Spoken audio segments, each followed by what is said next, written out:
Breaking news, BPL হার দিয়ে শুরু শাকিব খানের। 4 উইকেট নিয়ে ঢাকা ক্যাপিটালসের টপ অর্ডার ধসিয়ে দিয়েছেন রংপুর রাইডার্সের অফ স্পিনার শেখ মেহেদী।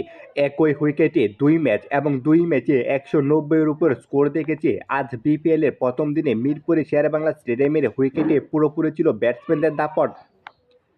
সেটা এতটাই যে প্রথম ম্যাচে দুর্বার রাশি 197 রান করেও জিততে পারেনি ফরচুন বরিশালের বিপক্ষে। তবে দ্বিতীয় ম্যাচে 6 উইকেট হারিয়ে 191 রান করে 40 রানে জয় পেয়েছে রংপুর রাইডার্স। ঢাকাকে অবশ্যই অল আউট করতে পারেনি তারা।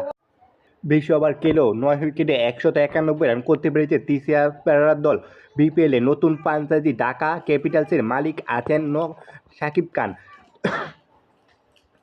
দলের এবং প্রথম ম্যাচ দেখতে মিরপুরে শেরেবাংলা স্টেডিয়ামে এসেছিলেন তিনি। খেলা দেখেছেন প্রেসিডেন্ট বক্সে বসে। যদিও ক্রিকেট মাঠে নায়ক শাকিব খানের অভিষেকটা হার দিয়ে শুরু হয়েছে।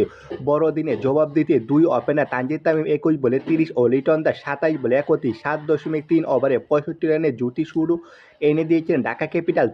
কিন্তু এরপরে 3 ওভারে 10 রানের ব্যবধানে পড়ে যায় 4 উইকেট। 4টি উইকেট নেন রংপুরের অফ স্পিনার শেখ মেহেদী ও অষ্টম ওভারে নেন তানজিদ তামিমের।